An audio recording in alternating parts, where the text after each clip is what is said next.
Xin chào các bạn, rất vui khi được gặp lại các bạn. Mình là Ngôi Nhà Mơ Ước 1. Ngày mới thì xin chúc các bạn làm việc, học tập thật nhiều niềm vui và tràn đầy năng lượng.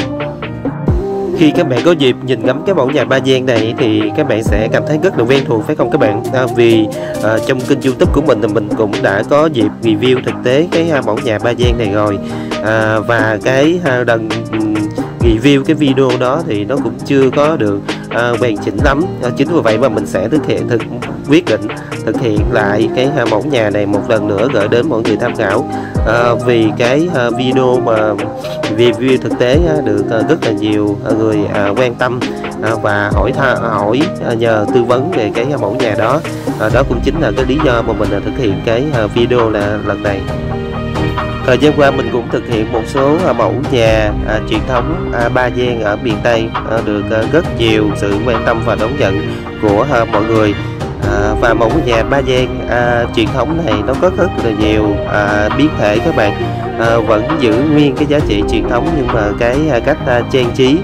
và bố trí công năng thì nó sẽ có phần khác nhau, nhằm giúp tạo nên một cái diện mạo mới và một cái nét rất là trẻ trung cho những cái mẫu nhà ba gian truyền thống. Và ngày hôm nay mình sẽ giới thiệu đến mọi người thêm một cái phiên bản mới, một cái cách trang trí rất là mới lạ của mẫu nhà ba gian truyền thống ở miền Tây. Và cái mẫu nhà lần này mình thực hiện thì sẽ sử dụng những cái đường bo tròn để trang trí và tạo cái điểm nhấn cho cái mẫu nhà ba gian này. Đó cũng chính là cái lý do mà mình thực hiện cái video này để gửi đến mọi người tham khảo. Cái điểm nhấn và cái điểm mà lôi cuốn nhiều người ở cái mẫu nhà ba gian truyền thống đó chính là cái phần mái các bạn. Cái phần mái thì được thiết kế là hai mái nha các bạn, và kèm theo đó là cái phần bố trí công năng và không gian ở bên trong thì nó rất là rộng thoáng, lưu thông gió và ánh sáng rất là tốt. Và cái mẫu nhà này được rất là nhiều bà con mình ưa chuộng lựa chọn xây dựng ở những vùng quê nông thôn ở những thập niên 80 và 90. Mà mình quyết định theo đuổi cũng giống như là sẽ mô phỏng lại tất cả những cái mẫu nhà truyền thống này để gửi đến mọi người tham khảo. Và kèm theo đó là cái mục đích của mình là muốn gìn giữ và phát huy những nét đẹp truyền thống mà ông cha ta đã để lại. Vì kiến trúc thì nó sẽ có sự kế thừa các bạn, kế thừa và phát huy giá trị truyền thống, đó cũng chính là một trong những nhiệm vụ của những nhà thiết kế. Mẫu nhà ba gian lần này mà mình giới thiệu đến mọi người thì mình sẽ sử dụng cái phong cách cổ điển, sử dụng những cái đường bo tròn bán nguyệt các bạn. Những cái đường bo này nó rất là đẹp các bạn, hiệu ứng của nó mang lại sau khi hoàn thành cái sản phẩm này lôi cuốn người xem ở những cái đường bo này. Vì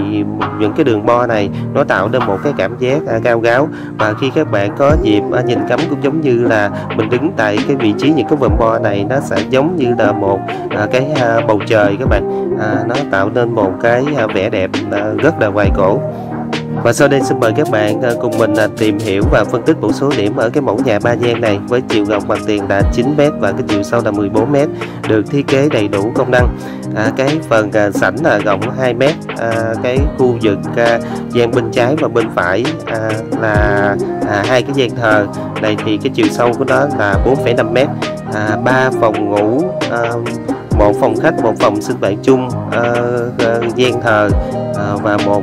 khu vực bếp và nhà vệ sinh nha các bạn. Có thể nói là được thiết kế đầy đủ công năng. Về cái chiều cao nền của cái mẫu nhà này thì được thiết kế là 5 bậc 5 cấp nha các bạn. Và cái 5 bậc 5 cấp này là mình sẽ tiến hành là ốp đá hoa cương, nhưng mình sẽ chọn cái tông màu là cổ điển. Còn cái gian phía bên trái và phía bên phải thì sẽ được thiết kế là hai cái bồn hoa nhỏ để tạo cái điểm nhấn cho hai cái gian này.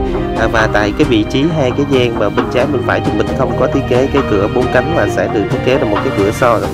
cửa sổ to 4 cánh các bạn, giúp cho việc lưu thông gió và ánh sáng ở hai cái gian này nó được tốt hơn. Còn cái gian ở chính giữa thì mình sẽ thiết kế là cái cửa 4 cánh nha các bạn, nhằm tạo nên một cái diện mạo mới, một cái điểm nhấn rất là hiện đại và trẻ trung cho cái mẫu nhà ba gian này. Thì mình chỉ lấy một tông màu duy nhất là màu trắng kem thôi nha các bạn, và không có sử dụng những cái màu sắc khác làm điểm nhấn. Và cái phần cửa thì mình cũng sẽ chọn là cửa nhôm silva màu trắng luôn nha các bạn. Ở những cái mẫu nhà ba gian này nếu mình xây dựng trước đây ở những thập niên 80 và 90 thì sẽ là cửa gỗ các bạn, nhưng mà mình muốn tạo nên một cái điểm nhấn mới, một cái nét rất là trẻ trung nhưng mà vẫn giữ nguyên cái nét truyền thống. Chính vì vậy mà mình sẽ sử dụng cái vật liệu mới tại cái thời điểm hiện tại bây giờ. Còn về cái thân nhà là cao 3,6 m các bạn, cái phần mái là cao 3 m nha các bạn, được thiết kế là hai mái lợp ngói Nhật hoặc là ngói Thái, và cái màu ghi xám của ngói này cũng chính là một cái màu duy nhất mà tạo cái điểm nhấn về màu sắc cho cái mẫu nhà ba gian này. Còn lại tất cả thì sẽ sử dụng duy nhất một cái tông màu trắng làm màu nền và màu nhấn luôn nha các bạn, không có sử dụng những cái màu sắc khác trong cái ngôi nhà này.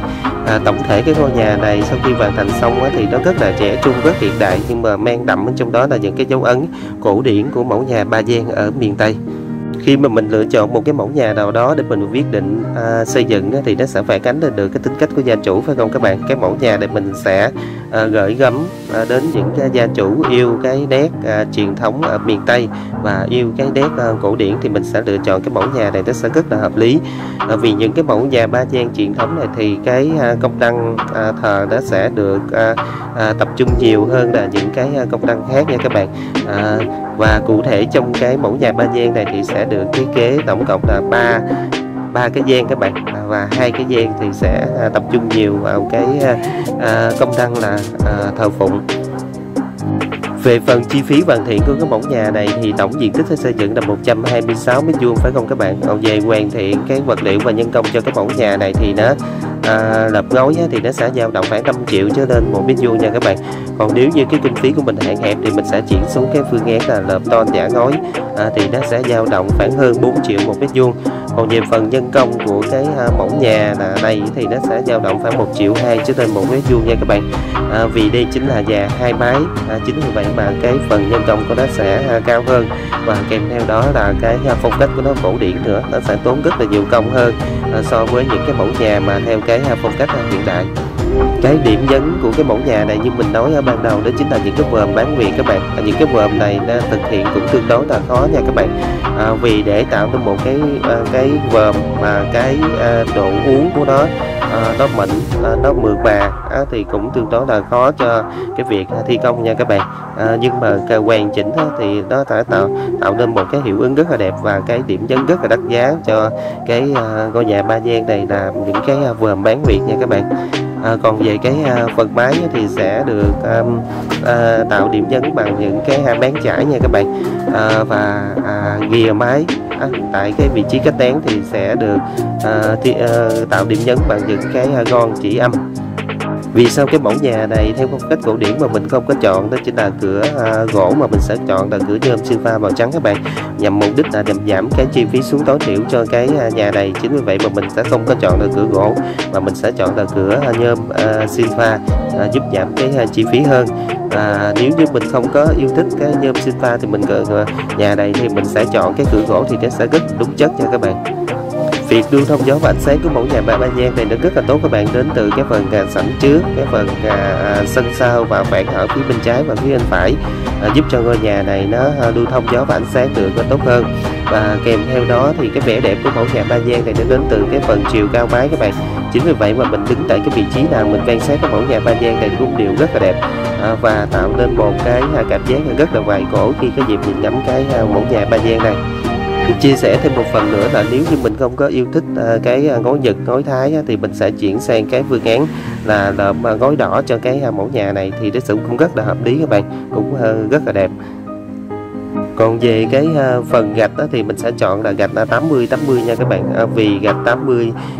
áp dụng vào trong cái ngôi nhà này nó cũng rất là hợp lý, vì nó mang một cái phong cách mới, một cái nét rất là trẻ trung và hiện đại cho cái ngôi nhà này. Kèm theo đó là nó sẽ tăng lên tính thẩm mỹ của cái ngôi nhà này hơn.